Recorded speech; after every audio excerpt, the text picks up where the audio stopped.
And now, it's the Stick Niner Empire Podcast Show with your hosts, Iron Mike Arango, Lucas McLaughlin, and Lucas Ortiz.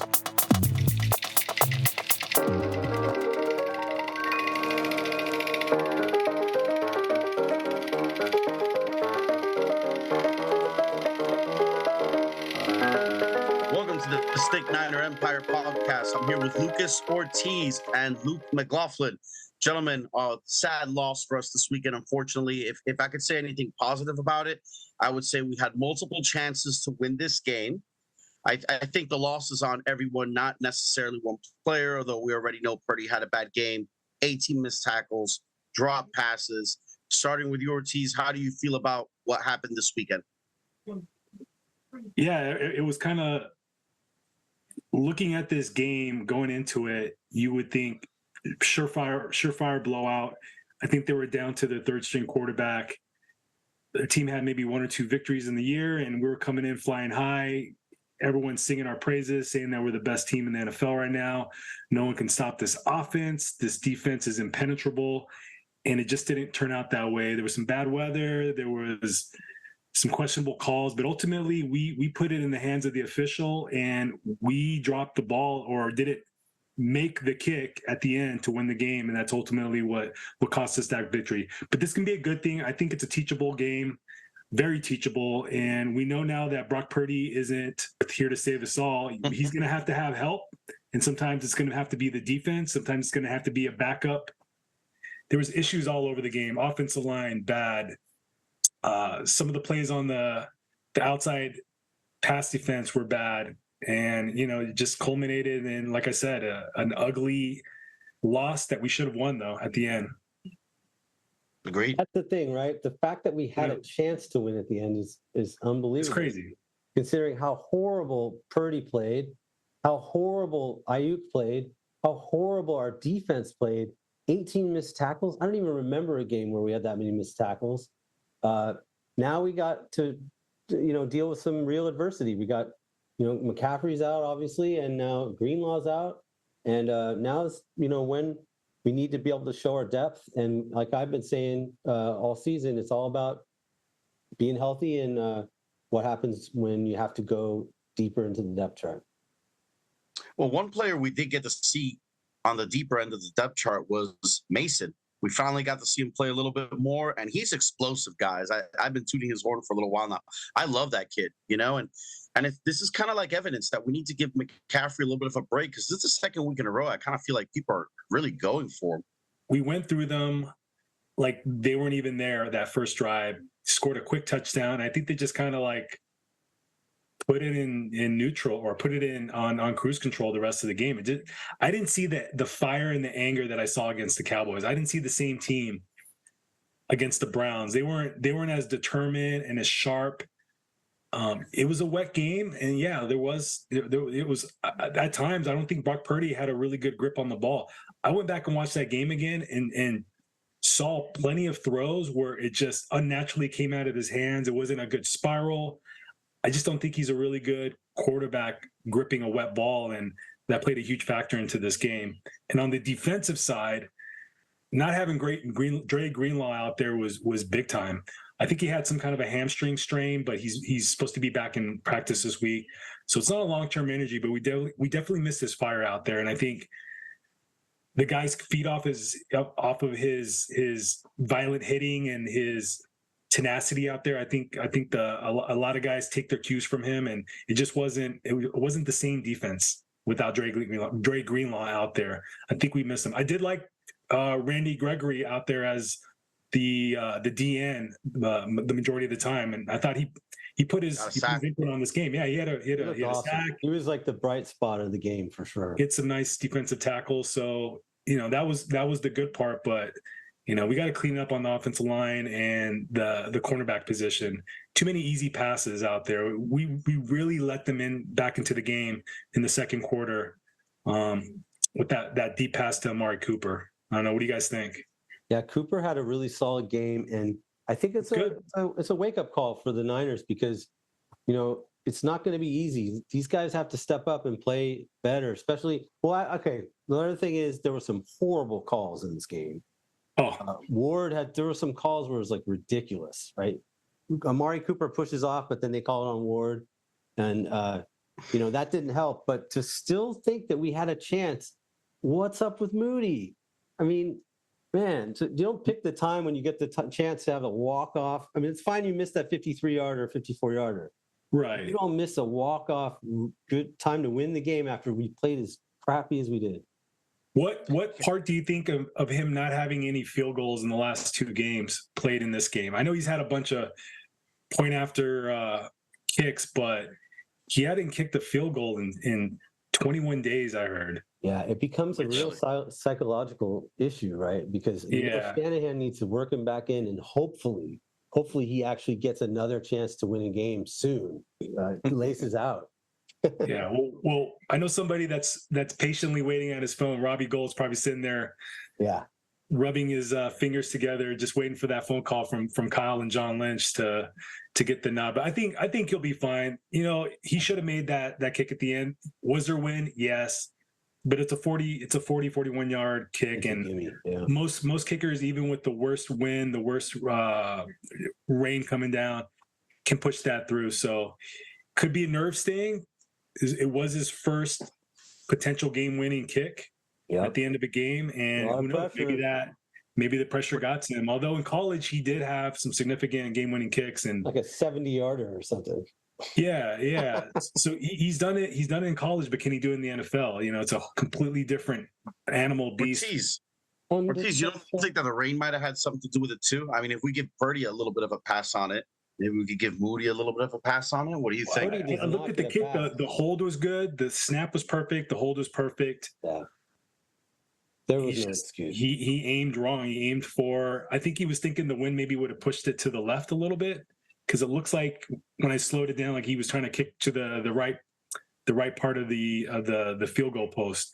And yeah, I mean, the wind is a factor, but it's like a golfer. You have to play through it. You have to predict where the wind's going to take the ball, and sometimes power kick through and kick a low liner, and sometimes try to get a little height on it. And he just couldn't come through in the clutch. But I do love the fact that Purdy, when his back was against the wall, having a terrible game, his worst game yet as a professional. I think he was less than 50% on his passes, which is insane because he's coming in as a 70% passer. Despite all that, he drove us down the field and put us in a position to win. And if Moody makes that kick, we're like completely having a different conversation right now than the one we're having. The O-line played so awful that I wonder if Moody thought like he might get blocked. I mean, maybe that played into the psychological aspect of it. I don't know. But it might be a good time to get down in the trenches with Lucas Ortiz. Mike, what do you think? Go right ahead. All right, guys. It's not going to be a pretty story I have to tell. So I confession, I didn't see the game live until I started watching. I was on the road. I had to go to a wedding this last weekend. So I was on the road. I was kind of catching bits and pieces, stopping off, making some pit stops. And then I caught the last quarter. And I just couldn't believe the score. Like I was wondering, like, why is this game even close? Why are they in the lead at one point? And once I saw that final quarter and saw the pass rush with my own eyes of Cleveland, I could see, all right, these guys, they came to play. They have some really good talent. Myles Garrett might be better than Nick Bosa. I mean, he's that good. I haven't seen anybody throw Trent Williams down to the ground like he was like a little small child. Myles Garrett did that this game when I rewatched it. I was in shock. So if he could do that to Trent Williams, best believe he was doing that to Colton McKivitz. Who's the other DNs? Darius Smith had a nice game. They have a defensive tackle that was just constantly getting into the backfield and causing all kinds of pressure for Brock Purdy. So he didn't have a lot of time, guys. Like there were times he had to get rid of the ball under 2 seconds, which is insane. We're just not used to being so poor on the offensive line, at least not this season. And they had no kind of running game, especially after Christian McCaffrey left the game. There are times where there's not really that much of a hole, and McCaffrey finds it has the burst, has the ability to break tackles. As much as I love Mitchell and as much as I love Mason, they don't have that ability.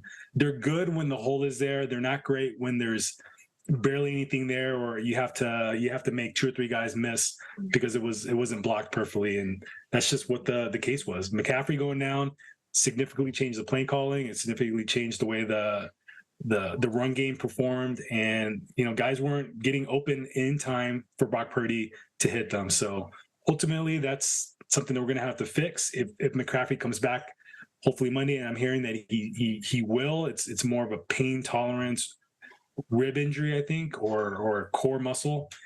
I think we get right back to the same 49er offense that we had before, and the offensive line will look better.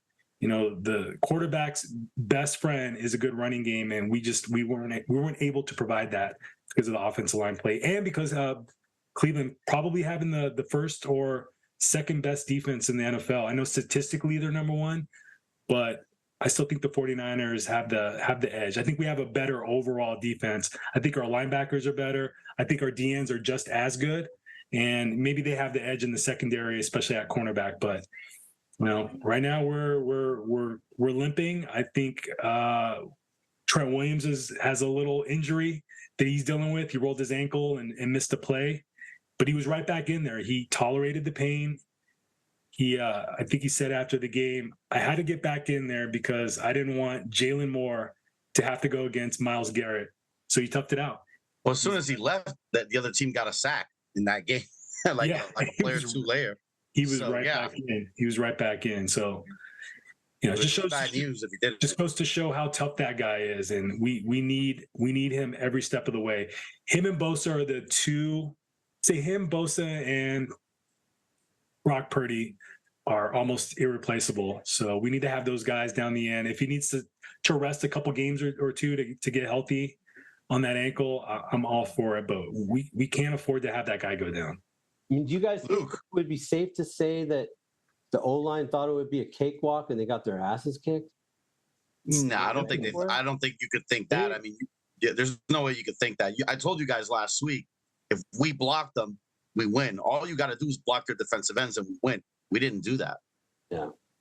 That's why we lost. I mean, Cleveland's defensive line is formidable. They're great. They're just as good. If you got 2 great ends. Yeah, they're just as good as ours. I mean, you can make a case and say that they're better, but I'll take our guys player for player with Cleveland. Luke, let me ask you a question on something that Ortiz mentioned earlier. If either of you guys saw the press conference from Kyle Shanahan, he kind of seemed. I felt like he was taking a little bit of the blame himself. He kind of hinted he almost wasn't really prepared after he lost McCaffrey and Debo. It was almost like, oh, what do I do now? And he kind of mentioned, he really kind of told you, really, like he didn't say it without saying it, but he really just wasn't ready. He lost 2 of his biggest. That he actually prepares his plays so that if he loses certain key players, then he has a whole new set of plays for that. But he said the opposite after this game. Yeah, that's true. At the end, he said the absolute opposite. He was like, he didn't say it word by word, but you could tell he kind of felt that. He's like, he said this, something around the lines of, we didn't get enough back plays for the backups to go into those positions, basically. So it was kind of like his regret, so to speak. I think it was obvious. To his defense, what other player do we have has the same skill set of Debo Samuel? Like he's not. Yeah. He's a weapon. Like he's not really a true receiver. He's not really a true running back. He's somewhere in between.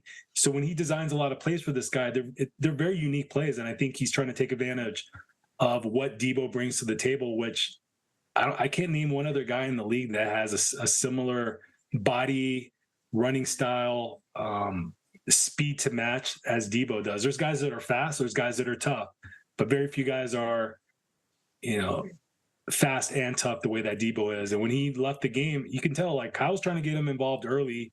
I think we went to him 2 or 3 times in the beginning of the game before he ultimately left. And, he probably didn't have plays for guys like Ronnie Bell and Dwan Jennings. At least he didn't. I know some of those guys were out of sync too, especially Bell. One of those guys bumped into, I believe, our tight end on the left-hand side going up on the screen. Like, and it made Brock Purdy look bad. There was nobody there. Two of our own players were bumping into each other. Yeah, I don't think the backups got enough practice. Honestly, I don't think they were ready. And then when CMC went down, there wasn't anybody to really take his role, which is a much more effective pass catcher out of the backfield. Elijah Mitchell is a great running back. Mason's pretty good, but they don't have the route running ability of Christian McCaffrey, nor the hands. And the guy is just so smart. Like he sees the field like a quarterback, and you take somebody like that out of the game, it's going to be tough. He's special. Two He'll guys make a out of the hole, game like no that. hole. Yeah, he'll make his own holes. That's what's great about McCaffrey. Mason's more like a truck. Right. So now you have two weapons out. You can double Kittle, which he was pretty much a non. But we don't even throw to him anyway. That's the other big issue. It's you can double scripted for him. You can double Ayuk with an all-pro cornerback. I mean, it's already a tough matchup playing against Denzel Ward or who's the other guy, Newsome. But they can put a safety, they can put a nickelback along with that all-pro cornerback in Ward, and it's going to be tough for anybody to get open. Hey, you know what I feel like? Update on sorry, Mike. I heard you give an update on Greenlaw and McCaffrey, but do we have an update on Debo and what the extent of that injury is and how long? Debo's day to day. He'll be fine. He'll be We're fine. saying he's fine. He's day to day. He does a talk show with Kay Adams every Tuesday, and he said he got hit in the bicep and his arm just started to go numb, and it's painful, it's sore, but it's something that he hadn't experienced. He thinks it was something similar to a stinger, but he doesn't even know what a stinger feels like because he's never had one, he said. So it's just a painful injury. I think as the week gets along, it's going to get a little better. It helps to have an extra day since we're playing on Monday night, and I think he'll be good to go. He's a tough dude. He does not want to miss an opportunity to shine on prime time. For those of you that have never had a stinger, just call up Reuben Foster. He'll tell you all about it. He was like the king of stingers in college and in the NFL. We all know he ruined his career, but he's got a stinger in his brain, but that's another story. Gentlemen, so was there any moment that you felt like, there was like a defining play? Like I felt one of the plays that really kind of catapulted us in the first half was that drop pass by Ayuk, but I really can't blame that 50-yard drop pass. First of all, I was very impressed that Purdy got it out there. This is the second week in a row that I'm starting. Purdy could throw a 50-yard pass. Yeah. And all of a sudden, we score 14 points in the first quarter or something like that. Yeah, like I said earlier, the ball wasn't coming out clean out of his hands. It was sliding out of his hands. You could see in slow motion. It just was a natural spiral. Like it didn't come out cleanly like it normally does. And I think that was the same thing on the pick. I think it was on a couple of big third downs that we didn't convert. It's his first, he's a human quarterback. They have bad games. It's going to make him better. Young had bad games. Joe Montana had really bad games. Just ask the Giants in 1990 when they beat us in the playoffs. We want to fantasize or put these guys on pedestals and try to not to remember the bad games, but they just didn't have a lot of bad games, so we forget about him more often than not.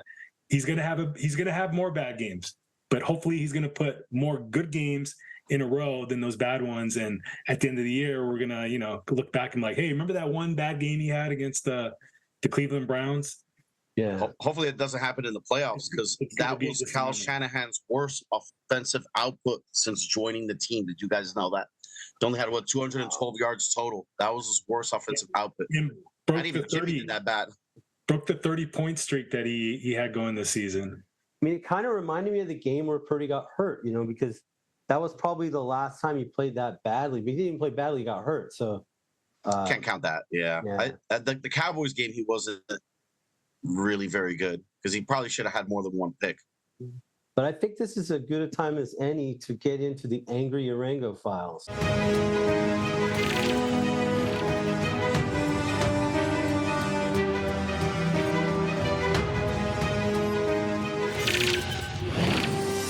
I'm here with with Mike ARANGO, the Stick Niner Empire podcast. This is a special segment called the ARANGO Files.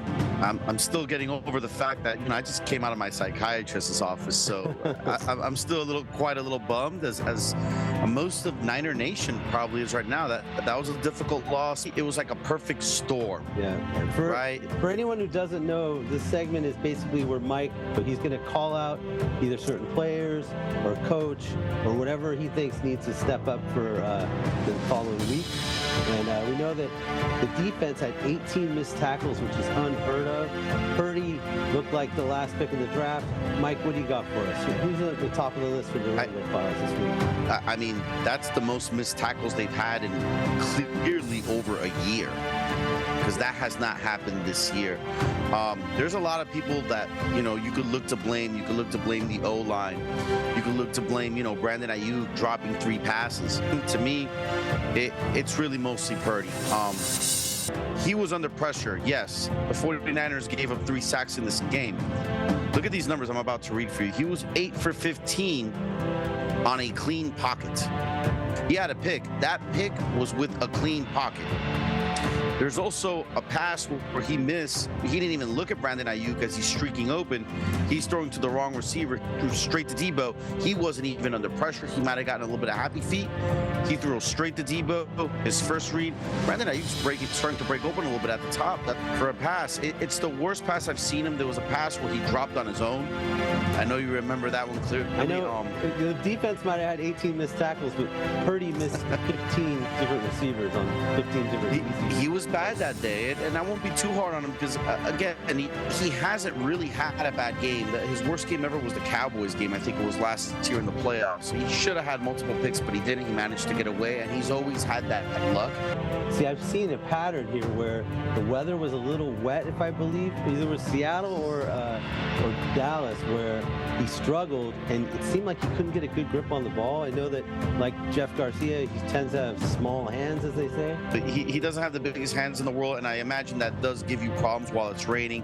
I'm sure there was some wind also involved in this game, because that pass he threw to Brandon Ayuk, where it went through Ayuk's fingers, I can't blame that on Brandon Ayuk, man, because he had to turn his body around the opposite direction. Part of the thing here is that the offensive line might have had their worst game in playing. Like that first drive, they thought it was going to be a cakewalk, and it backfired on him. If you notice, man, that first play when Trent Williams went out, either the first or the next play after that, we gave up a sack right away, and I was like, oh, Jesus. Right from that angle, they went right after when Trent Williams went out. Thank God he came back. But the bonehead play of the game, according to the ARANGO Files this week's got to go to Debo and Brandon Ayuk for running through the other team's practice, adding fuel to the fire and getting them ready to play.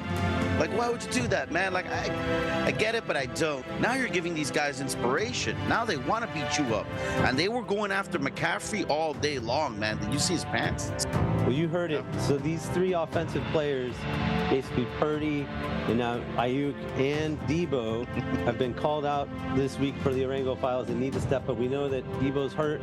I don't know the extent of that injury. I'm sure we'll get into that. He's day-to-day right now. He looks like he's coming back soon. I've been talking about it all year. It's all about staying healthy, and now we see what happens when we're not healthy. And now on the defensive side of the ball, you've got Greenlaw out. Now, who do you got on the top of the list of the ARANGO Files for the defensive side of the ball? A lot of people thought Charvarius Ward played a little soft in this game for some reason. I got to go back to look at it. Oh, just absolutely. That's the other. Call was ridiculous. That was ridiculous. I mean, I didn't even have to tell you there was no helmet to helmet in the game to know which call I'm talking about. It was terrible. There were 2 terrible calls. Yeah, there were some really terrible calls. The one that I thought the second was worse than the first one. The one where the receiver is kind of like pretending to catch the football. He goes like this. It looks like the ball just goes through his hands. 2 horrible, stupid calls. I would put the referees on the top of the ARANGO list too, right? Yeah, I was thinking about that, but they're not on my team. They were on the other team, so they actually did a good job according to Brown fans. So, but I kind of thought about that too. Like, dude, that gave them 2 first downs at the end of the game. on the same drive. All of this said, though, look at what happened. You had a chance at the end, and Moody. Yeah. This is He's on the list too. Yeah, he's on the list for sure because he missed that 53-yarder. That's fine, but this is the game More winner. acceptable. Your first chance to do a walk-off, game-winning field goal. It wasn't even 41 yards, or it wasn't even that far. And now you got to worry about the psychological issue of kickers, and that's what it becomes. Is like, will Shanahan be able to get him that confidence back? So it was 41. Another game winner really soon. I think it was 41, but you add another 7 yards to it, something like that. The Stick Niner Empire podcast. This is the ARANGO Files. You heard it, and this is a new segment we'll be trying to get in each week. And I know we kind of missed a couple weeks there, so Mike, thank you for your filing and like and subscribe.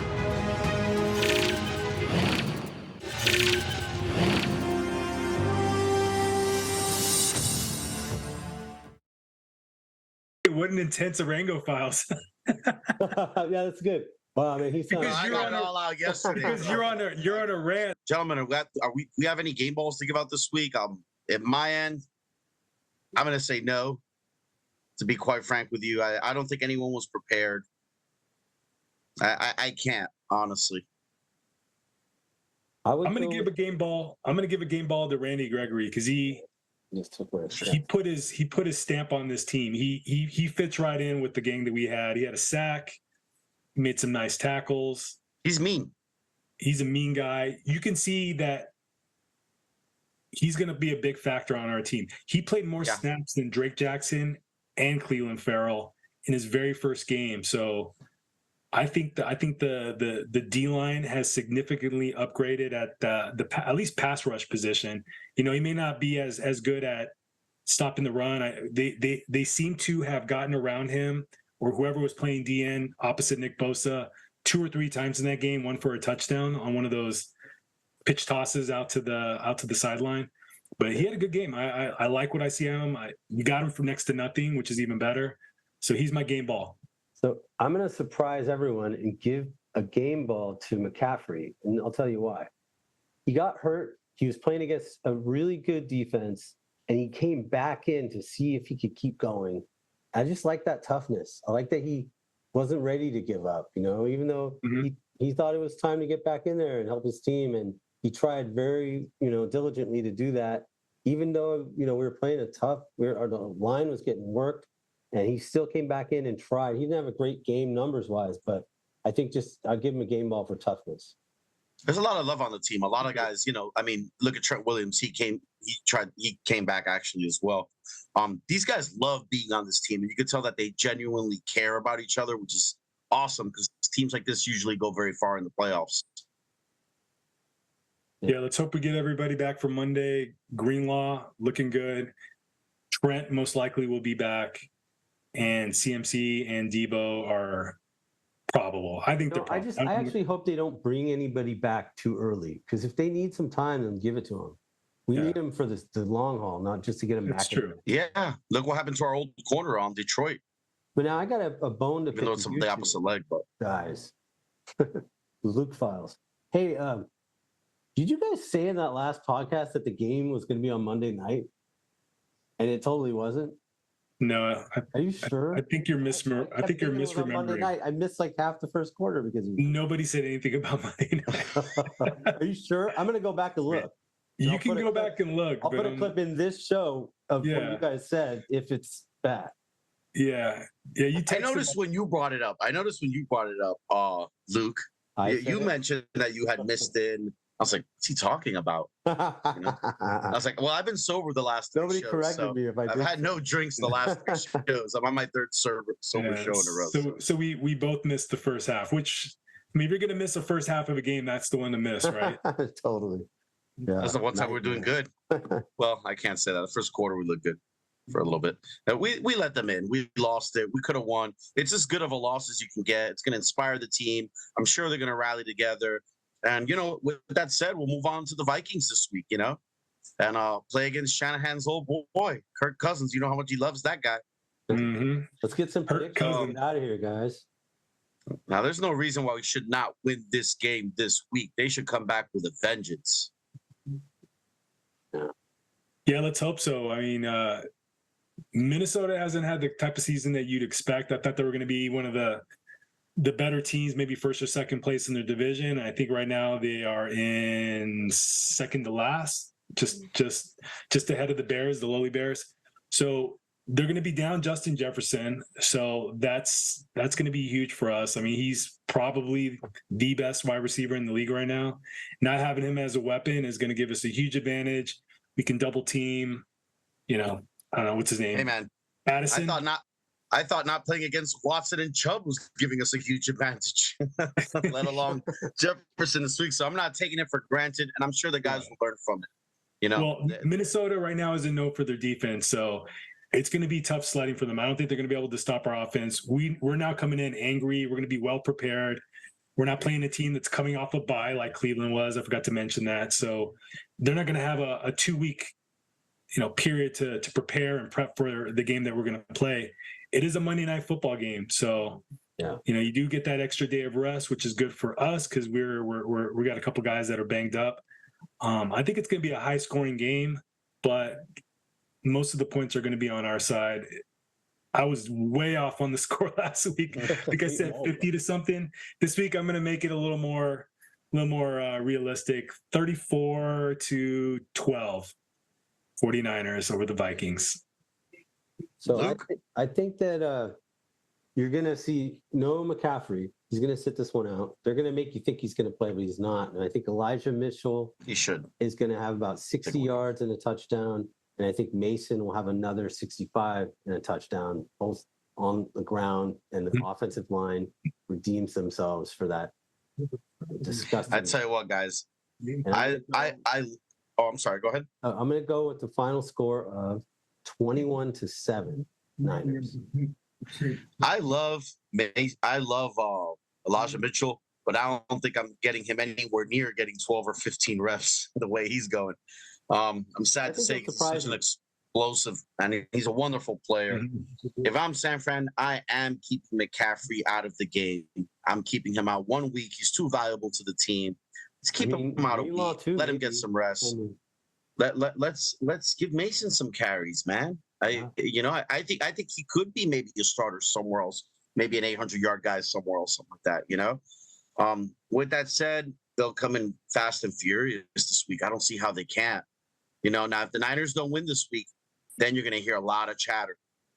I think the Niners muscle them around this week. I'm going to say San Fran 30, going back to where we were 30-32 to 9. And I have some good news, guys. It's in a dome. No rain. No wet balls. Purdy will have a grip. Purdy will have a good grip on this game. I have a feeling. I predict. So I think so too, because Niners tend to bounce back on on the big stage when they got Monday night, Thursday night, Sunday night kind of football. So I'm looking for a win here. And there you go, folks. With that said, this has been your Stick Niner Empire podcast here with Lucas and Luke. Gentlemen, if you like the show, please like and subscribe. And hopefully next week will be a little bit of a better happy ending for everyone here. Go Niners. Go Niners. See you, boys. It's the Stick Niner Empire Podcast Show.